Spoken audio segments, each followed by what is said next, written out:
investasi batubara, Hotel City, Paytrend, Umroh Merdeka, Moyavidi, tabung tanah, itu adalah semua masalah-masalah yang kemudian menyeret Yusuf Mansur. Yang mana masalah ini semua menyangkut dengan prestasi, menyangkut janji-janji yang kemudian tidak ditepati oleh seorang Yusuf Mansur.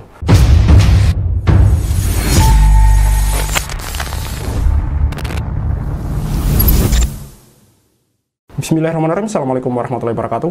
Kembali lagi bersama Khalid Al-Walid. Ini kita masih membahas lanjutan video kemarin, teman-teman, mengenai kasus Pak Zain Mustafa dan Yusuf Mansur sebagai tergugat. Ini adalah kasus investasi batubara, yang mana ini menelan kerugian ditaksir kurang lebih 50 miliar, teman-teman. Dan kasus investasi batubara ini hanyalah satu kasus dari sekian banyak kasus yang menyeret nama Jam'an Nur Hatib Mansur alias Yusuf Mansur. Makanya kami selalu berpesan kepada teman-teman untuk mengencangkan suara, memboikot bisnis-bisnis Yusuf Mansur, memboikot warung stick and stick Yusuf Mansur. Karena sampai hari ini Yusuf Mansur tidak menunjukkan itikadnya untuk bertanggung jawab menyelesaikan urusan-urusannya dengan para korban. Investasi batubara, Hotel City, Paytrend, Umroh Merdeka, Moyavidi, tabung tanah, itu adalah semua masalah-masalah yang kemudian menyeret Yusuf Mansur. Yang mana masalah ini semua menyangkut dengan prestasi, menyangkut janji-janji yang kemudian tidak ditepati oleh seorang Yusuf Mansur, menyangkut hal-hal yang mana ketika umat sudah percaya namun kepercayaan itu diabaikan, kepercayaan itu dikhianati. Inilah alasan kuat kami mengapa kami sampai hari ini menyuarakan memboikot warung stick and stick Yusuf Mansur. Sangat tidak adil ketika melihat Yusuf Mansur berleha-leha dengan usahanya, dengan bisnisnya yang langgeng, yang sangat berkembang pesat, dengan bisnisnya yang kemudian kami taksir omsetnya sampai miliaran per bulan. Namun di sisi lain dia tidak menunjukkan itikadnya untuk bertanggung jawab gitu. Kami juga tidak tahu mengapa sampai hari ini tidak ada respon dari Yusuf Mansur, seolah-olah tidak ada yang bermasalah dengan dirinya, padahal orang-orang sudah berkoar-koar. Kok tidak ada tanggapan dari dia? Kok cuek-cuek saja, seolah-olah tidak terjadi apa-apa? Mereka ini adalah manusia yang menuntut haknya. Kalau memang Yusuf Mansur dalam hal ini tidak bersalah, harusnya ada klarifikasi yang jelas dari beliau. Bukan sekedar omong-omong semata, bukan hanya sekedar omongan semata, tapi menunjukkan bukti bahwa dia tidak terlibat di sana. Namun sebaliknya, bukti-bukti yang ditunjukkan oleh Pak Zaini ini justru mengarah bahwa Yusuf Mansur lah orang yang paling bertanggung jawab dalam kasus investasi batubara ini. Ada tulisan menarik yang saya temukan di lini masa Twitter. Lagi-lagi ini tulisan dari Bapak Ali Syarif di post 27 April kemarin 2025, teman-teman. Ini adalah tulisan keempat yang kami review karena menurut saya tulisan dari Pak Ali Syarif mengenai Yusuf Mansur ini sangatlah menarik, teman-teman. Yang mana Bapak Ali Syarif ini adalah salah satu tokoh yang juga aktif mengkritik Yusuf Mansur. Menurut saya ini baik karena hampir sedikit orang-orang yang mau berbicara tentang Yusuf Mansur. Padahal Yusuf Mansur ini adalah menurut saya adalah orang yang harusnya mendapat perhatian lebih. Karena kok bisa ada seseorang yang dikenal sebagai sosok ustadz, tapi punya banyak masalah. Dan semua masalahnya ini masalah keuangan, teman-teman. Menyangkut masalah uang, menyangkut masalah utang piutang, menyangkut masalah investasi, menyangkut masalah bisnis. Artinya ada satu kecocokan di sini. Dari berbagai cerita, ini mengarah ke satu arah gitu, yaitu masalah uang. Harusnya ini menjadi alasan terbesar untuk kemudian orang ini dicurigai. Kok bisa ada orang yang terkenal sebagai ustadz, tapi masalahnya masalah duit, teman-teman. Biasanya kan kalau kita melihat ustadz-ustadz lain, itu masalahnya itu perbedaan pendapat, masalah salah ucap, apapun itu. Saya hampir sedikit melihat ustadz-ustadz lain itu memiliki masalah utang sebesar Yusuf Mansur, sebanyak masalah Yusuf Mansur. Sejauh yang saya lihat, hanya Yusuf Mansur seorang yang punya masalah utang piutang, punya masalah bisnis, investasi sebanyak ini, teman-teman. Selain dari Ustadz Yusuf Mansur, saya tidak melihat di ustadz-ustadz lain. Memang ada ustadz-ustadz lain yang juga bermasalah dengan masalah bisnis, masalah uang. Tapi sedikit sekali. Tidak sebanyak Yusuf Mansur, teman-teman. Baik, ini adalah tulisan dari Bapak Ali Syarif. Perjuangan Zaini Mustafa, kabut hukum yang keruh, menggugat Yusuf Mansur. Potret buram Pengadilan Negeri Jakarta Selatan. Ini seperti yang saya upload kemarin mengenai ketua dari PN, Pengadilan Negeri Jakarta Selatan, yang ditangkap karena kasus suap, teman-teman. Ini membuktikan bahwa memang hukum di negeri kita ini ada dan bisa diperjualbelikan oleh oknum-oknum yang tidak bertanggung jawab, teman-teman. Fusilat News. Kasus yang kini dihadapi pengacara Zain Mustafa dalam memperkarakan Yusuf Mansur bukanlah sekedar perkara perdata atau pidana biasa. Ada lapisan-lapisan keganjilan yang lebih dalam yang mengaitkannya pada problem akut integritas hakim di Indonesia, khususnya di Pengadilan Negeri Jakarta Selatan. Indikasi kekhawatiran itu bukan tanpa alasan. Baru-baru ini, Ketua Pengadilan Negeri Jakarta Selatan, Muhammad Arif, menjadi tersangka dalam kasus korupsi setelah diduga menerima uang sebesar 60 miliar dari dua tersangka berinisial MS dan AR. Perantaranya pun disebut-sebut terstruktur rapi, memperlihatkan betapa kuat jaringan permainan di balik meja keadilan. Pengalaman Zaini Mustafa sendiri cukup menggambarkan betapa anehnya mekanisme pengadilan di negeri Jakarta Selatan. Ia menuturkan bahwa setelah putusan dalam perkara relasnya dengan Yusuf Mansur dijatuhkan, pihak pengadilan tidak langsung mengirimkan salinan putusan, bahkan sempat dikirimkan ke dua wali kota yang tidak ada sangkut pautnya. Hal ini tentu mengundang tanda tanya besar. Apakah ada upaya memperlambat atau bahkan mengaburkan jalannya proses hukum? Kondisi ini menjadi lebih menyeramkan ketika dihubungkan dengan fakta-fakta lain. Tidak hanya Muhammad Arif, beberapa hakim lain dari berbagai pengadilan, termasuk di Mahkamah Agung, juga terjerat kasus serupa. Bahkan dalam salah satu pengungkapan, disita uang hampir 1 triliun rupiah, angka yang mustahil berasal hanya dari 1 atau 2 kasus saja. Ini mengindikasikan kemungkinan ribuan kasus hukum yang tercemar, ribuan pencari keadilan yang mungkin menjadi korban jual beli vonis. Tidak mengherankan, menurut Zaini Mustafa, jika bobroknya sistem hukum di Indonesia hari ini bukan lagi sekedar opini, tetapi telah menjadi realitas pahit. 4 orang hakim, 2 pengacara, dan beberapa pihak swasta telah ditangkap dalam kasus mafia peradilan, memperlihatkan bahwa kerusakan ini sistemik dan melibatkan banyak tangan. Namun di tengah keputusasaan yang begitu nyata, Zaini Mustafa menyampaikan sikap yang patut dihargai, pantang menyerah. Sebab, meski sistem tampak rapuh dan tidak berpihak, menyerah berarti membiarkan ketidakadilan berkuasa lebih lama. Disinilah titik paling penting, perjuangan mempertahankan integritas hukum tidak boleh surut, betapapun sulitnya medan tempur yang harus dilalui. Perkara yang dihadapi Zaini Mustafa hanyalah satu jendela kecil dari panorama besar kehancuran moral di institusi hukum kita. Namun dari satu jendela kecil ini, kita diajak untuk melihat lebih luas, bahwa memperbaiki bangsa ini butuh keberanian, ketekunan, dan konsistensi. Meski harus berjalan di tengah kabut keruh yang pekat, suara-suara keberanian seperti Zaini Mustafa tetaplah menjadi harapan di tengah kehampaan hukum. Betul, sering dikatakan oleh Pak Zaini Mustafa bahwa kalau dia menyerah, lalu bagaimana nasib dengan korban-korban yang lain? Menurut Zaini Mustafa, 80 juta yang diinvestasikan itu tidak seberapa dibanding dengan investor-investor lain. Dalam hal ini, Pak Zaini Mustafa mengatakan bahwa insya Allah jika dia menang, maka ini akan menjadi corong, akan menjadi pintu pembuka kotak Pandora, di mana kemudian akhirnya yang lain akan ikut menuntut Yusuf Mansur dan kemungkinan besar akan dimenangkan karena kasusnya sama, posisinya sama sebagai investor. Kebetulan di sini Zaini Mustafa, selain dia sebagai korban dari investasi batubara yang memang mengalami nasib itu, mengalami sendiri nasib itu, dia juga orang yang paham hukum. Dia ini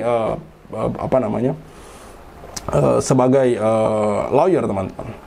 Jauh sebelum dia mencuat di kasus Yusuf Mansur ini, Zaini Mustafa ini memang sudah bekerja sebagai lawyer. Profesi dia memang advokat, teman-teman. Jadi tidaklah heran ketika memang beliau sangat paham dengan hukum.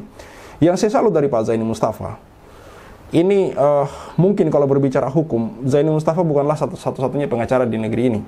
Tapi berbicara keberanian, saya patut acungi jempol kepada Zaini Mustafa ini. Zaini Mustafa, Pak Darso Arif, dan orang-orang yang mensupport beliau bahwa mereka-mereka ini itu tidak punya rasa keputusasaan. Mereka ini adalah orang-orang yang selalu bersemangat untuk kemudian mencari keadilan gitu. Orang-orang seperti Pak Zaini Mustafa, Pak Darso Arif, beserta orang-orang yang kemudian mensupport mereka ini, mensupport Pak Zaini Mustafa dan Pak Darso Arif. Saya salut dengan orang-orang seperti itu. Sangat langka hari ini ada orang-orang yang mau berjuang, berkorban untuk kemudian mencari keadilan. Hari-hari ini orang-orang itu saya melihat ya di media sosial utamanya itu orang-orang hari-hari ini tuh egois sekali, teman-teman.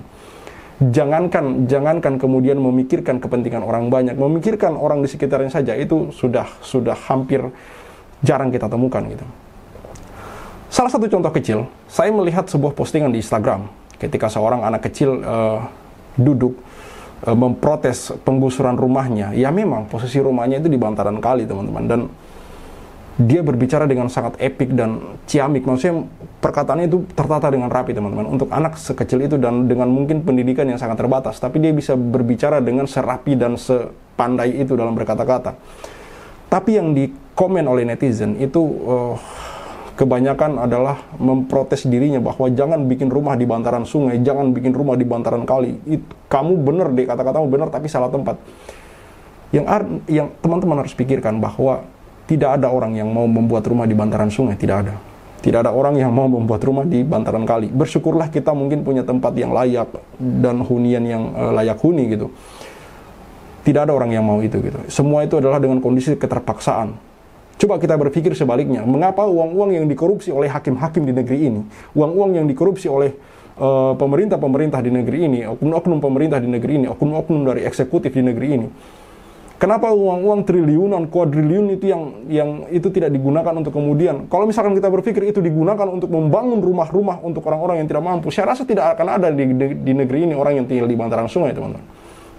Saya ambil poinnya di situ bahwa hari-hari ini sedikit dari kita yang punya pemikiran untuk kemudian saling membantu satu sama lain. Hari-hari ini sedikit dari kita yang punya pemikiran untuk kemudian saling solidaritas.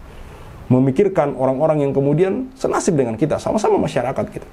Kok Anda bisa-bisanya, kok orang-orang ini bisa-bisanya mengkritik anak kecil yang tidak tahu apa-apa mengenai rumah di bantaran sungai itu aturannya seperti apa, segala macam. Kenapa tidak diapresiasi saja kata-katanya? Kenapa tidak diapresiasi saja? Kenapa tidak diberi ruang dia untuk kemudian mengkritik? Kenapa justru karakternya dimatikan, teman-teman? Apakah seegois ini masyarakat kita hari ini gitu, sampai tidak memikirkan orang lain gitu?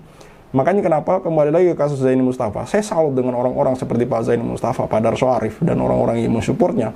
Mereka mau berpikir untuk kemaslahatan orang lain gitu, untuk kemaslahatan orang banyak gitu. Mereka mau berpikir untuk kepentingan orang banyak. Padahal kalau dipikir dipikir lebih dalam lagi, saya sempat menanyakan ini ke Pak Zaini Mustafa gitu. Pak Zaini Mustafa ini kan selain seorang pengacara, dia juga punya usaha-usaha di tempat lain gitu. Punya aset artinya sebenarnya uang 80 juta ini tidak berarti bagi beliau, sangat sedikit sekali. Tapi tujuan utama beliau memperjuangkan ini, saya yakin dan percaya berdasarkan jawaban-jawaban beliau. Beliau sering berbicara tentang amar ma'ruf nahi munkar, beliau sering berbicara tentang jihad dan segala macam. Saya yakin beliau sedang berniat untuk kemudian seperti yang saya katakan tadi, membuka pintu, membuka ruang bagi orang lain untuk kemudian memperjuangkan haknya gitu. Makanya kenapa ini juga menjadi alasan bagi mungkin ya, ini dugaan saya, ini juga menjadi alasan bagi pihak Yusuf Mansur dan kawan-kawan untuk kemudian benar-benar menahan kasus ini sekuat tenaga mereka. Berbagai cara mereka lakukan, teman-teman. Mulai dari tidak datang di pengadilan, dan kemudian dikatakan oleh Pak Zaini Mustafa kemarin, kalau misalkan BMT Darussalam datang, itu Yusuf Mansur tidak datang, pihak Yusuf Mansur tidak datang. Kalau pihak Yusuf Mansur datang, pihak BMT tidak datang. Ini adalah salah satu cara untuk kemudian memperlambat proses pengadilan. Makanya saya katakan bahwa segala cara mereka lakukan untuk kemudian mengulur-ngulur waktu gitu. Teman-teman tahu sendiri, saya sudah mengupload konten meninggalnya Ustadz Nur Kholik rahimahullah. Beliau adalah salah satu investor batubara yang sampai akhir hayatnya tidak menemukan haknya, tidak mendapatkan haknya gitu. Kemungkinan besar inilah hal yang kemudian diinginkan oleh pihak Yusuf Mansur dan kawan-kawan. Melihat kemudian akhirnya para investor ini sudah tidak bisa lagi berjuang gitu. Saya salut dengan Pak Zaini Mustafa, Pak Darso Arif yang tiada hentinya kemudian memberikan informasi dan bergerak ke sana kemari, mensurvei lokasi, langsung ke TKP segala macam. Mereka sangat bersemangat sekali dalam kemudian berjuang di jalan amar ma'ruf nahi munkar. Tentu beserta orang-orang yang mensupport mereka, teman-teman. Ini adalah partisipasi mereka, saling bantu-membantu dalam hal kebenaran, memperjuangkan keadilan, teman-teman. Kalau tidak ada mereka, saya tidak bisa bayangkan kasus ini akan tenggelam, ditelan bumi, teman-teman. Ditelan bumi, saya yakin 100%. Kenapa saya yakin begitu? Mereka bergerak sekencang itu saja, Pak Zaini Mustafa yang paham hukum, dan Pak Darso Arif yang paham sistem jurnalistik di negeri kita, sistem jurnalistik. Mereka yang paham itu saja dan bergerak di bidang itu, dan kemudian hampir setiap hari mengkritik Yusuf Mansur, kasusnya berjalan di tempat, teman-teman. Seperti berjalan di tempat. Bagaimana kalau mereka diam, teman-teman? Makanya kenapa saya katakan 100% kasus ini bakal tenggelam kalau misalkan orang-orang seperti Pak Darso Arif dan Pak Zaini Mustafa ini diam saja gitu. Saya yakin karena tidak ada lagi yang peduli dengan mereka gitu. Tidak lagi yang peduli dengan mereka. Bagaimana korban-korban ini mau bergerak kalau Yusuf Mansur punya power sebesar itu gitu. Punya duit, namanya terkenal, punya duit dan punya popularitas gitu. Sudah cukup untuk kemudian membuat orang-orang ini berpikir untuk menuntut gitu. Sudah cukup membuat para korban ini berpikir untuk kemudian menuntut keadilan gitu. Keadilan di mana yang mereka mau dapatkan gitu, kalau orang sebesar Yusuf Mansur yang mereka lawan gitu. Makanya saya selalu mensupport perjuangan Pak Zaini Mustafa dan Pak Darso Arif, karena dengan begitu, insya Allah kasus ini suatu saat akan terkuak gitu.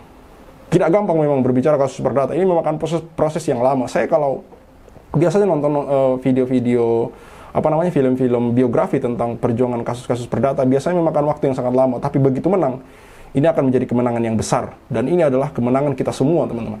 Satu orang saja yang kemudian menang di pengadilan secara ingkrah, secara mutlak, dan putusan terakhir, ini akan membuat masyarakat Indonesia terbuka lebar bahwa Yusuf Mansur ini memang orang yang patut dipertanyakan keustadzatannya gitu. Orang yang memang patut dipertanyakan integritasnya, orang yang memang patut dipertanyakan kredibilitasnya. Apakah dia memang muncul sebagai ustadz, atau ustadz itu hanyalah sebagai kedok semata gitu, untuk kemudian melanggengkan bisnis-bisnis dia, untuk melanggengkan ide-ide dia yang kemudian membuat umat berinvestasi, lalu kemudian mangkrak begitu saja, uang umat mengendap di dalam, teman-teman.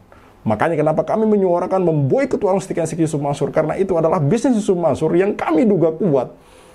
Tidak jelas sumbernya dari mana gitu. Kok sampai hari ini Yusuf Mansur tidak pernah menjelaskan gitu posisi dia di warung steak and shake, padahal dia sudah jelas mengatakan dia bergabung di warung steak and shake di 2010, teman-teman. Jadi sudah jelas bagi saya kemudian untuk memboikot Yusuf Mansur adalah sebagai sanksi sosial. Minimal hari ini kami mempunyai alasan untuk kemudian mengkritik Yusuf Mansur, mempunyai alasan untuk kemudian memperjuangkan hak-hak para umat. Dan salah satu cara untuk kemudian melawan Yusuf Mansur hari ini adalah dengan memboikot bisnis-bisnis dia, memboikot warung steak and shake. Tetap suarakan kebenaran, tetap suarakan untuk kemudian memboikot Yusuf Mansur. Saya Khalid Al-Walid, see you on the next videos. Maka 2010 ketika saya masuk pertama kali ke warung steak and shake, like video jangan di skip, share sampai kena strap, like biar kasusnya di up, komen sampai dia kena strap.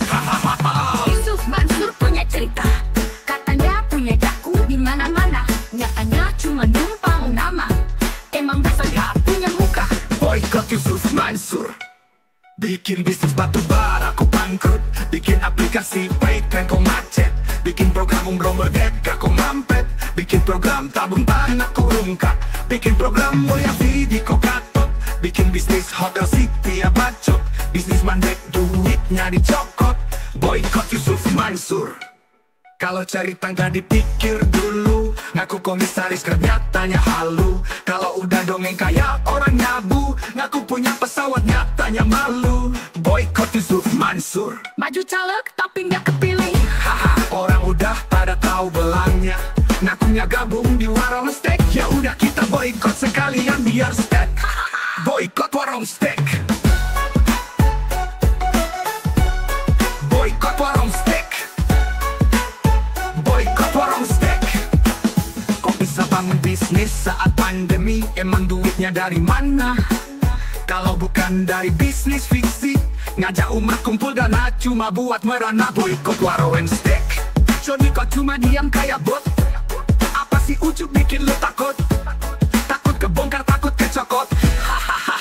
Bikin bisnis batu bara kok bangkrut, bikin aplikasi Paytm kok macet, bikin program umroh merdeka kok mampet, bikin program tabung tanah kok rungkak, bikin program moya video kok gatot, bikin bisnis hotel city ya bacot, semua baik duitnya dicokot. Boykot warung steak. Kalau cerita nggak dipikir dulu, ngaku komisaris Grab nyatanya halu. Kalau udah dongeng kayak orang nyabu, ngaku punya pesawat nyatanya malu. Baju caleg tapi nggak kepilih, haha. Orang udah pada tahu belangnya, ngakunya gabung di warung steak. Ya udah kita boykot sekalian biar steak. Boykot warung steak. Sorry kok cuma diam kayak bot? Apa sih ujuk bikin lu takut? Takut kebongkar, takut kecokot. Bikin bisnis batu bara kok bangkrut, bikin aplikasi Paytm kok macet, bikin program umroh merdeka kok mampet, bikin program tabung tanah kok rungkat, bikin program moya video kok gatot, bikin bisnis hotel city ya bacot, semua baik duitnya dicokot. Boykot warung steak. Kalau cerita nggak dipikir dulu, ngaku komisaris Grab nyatanya halu. Kalau udah dongeng kayak orang nyabu, ngaku punya pesawat nyatanya malu. Maju caleg tapi nggak kepilih, haha. Orang udah pada tahu belangnya. Ngakunya gabung di warung steak, ya udah kita boikot sekalian biar steak. Boikot warung steak. Stop mampir di sana, stop masuk ke sana, stop makan di sana, stop bikin si Ucup kaya. Boikot warung steak. Bikin Yusuf Mansur ketar-ketir, biar dia mikir, biar dia sadar tanggung jawab. Mansur, kami sudah hilang sabar, umat sudah marah besar sampai mana kau kabur. Akan terus kami kejar walau sampai lubang kubur. Boikot warung steak. Boikot warung steak. Boikot warung steak. Play video jangan di skip, share sampai kena strap, like biar kasusnya di up, komen sampai dia kena step.